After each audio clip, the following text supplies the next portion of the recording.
Balik sa Gilas conversation si Jordan Clarkson matapos ang interview sa NBA. Pero pwede kaya silang magsabay ni Justin Brownlee?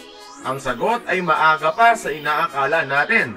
Pero bago natin pag-usapan, pasuyo naman ng ating like button.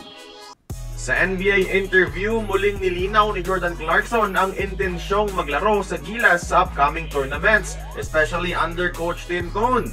Pero ang problema, naturalized pa rin ang touring sa kanya at di sila pwedeng magsabay ni JB sa FIBA. Pero mga idol, posible pa rin ito sa mga turneyong labas ang FIBA katulad ng mga Continental Games. At ang earliest ay 2 years from now, sa 2026 mga idol sa Asian Games. Mas maluwag ang eligibility rule dito, considered local ang mga naturalized, as well as sa SEA Games at sa Olympics. Pero teka, bakit hindi pwede sa 2025 SEA Games na saktong next year na? Simpleng sagot, dahil sa December ito at current season ng NBA, hindi available si Clarkson. Tiyak hindi siya ipapahiram ng NBA, lalo na mababa pa naman ang level ng competition dyan. Pero sa Asian Games mga idol, na mas mabigat ang nakasalalay against Asian powerhouses looking to dethrone the Gilas from gold, pwede. Dahil September 2026 ito gaganapin at saktong off-season ng NBA. Ang issue ngayon ba't malabo para kay Coach Tim si JC ay dahil sa preparation. Kulang-kulang 2 weeks na kasi usually dumadating sa ensayo. Ang komplikado pa naman aralin ng triangle offense. Dito, mas may time freedom si Clarkson dumating ng maaga since June tapos na ang NBA season.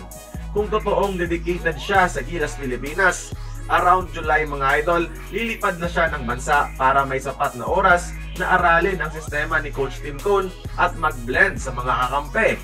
Madali na lang yan para kay JC since mataas naman ang kanyang IQ at mga teammates niya na ang mga players sa World Cup. At posibleng mabubuo ang Gilas Dream Team dahil sa maluwag na eligibility rules. Maliban kina Kai Soto at Kentin Milora Brown, si Kwame at Boatwright pwede rin nilang isama sa roster.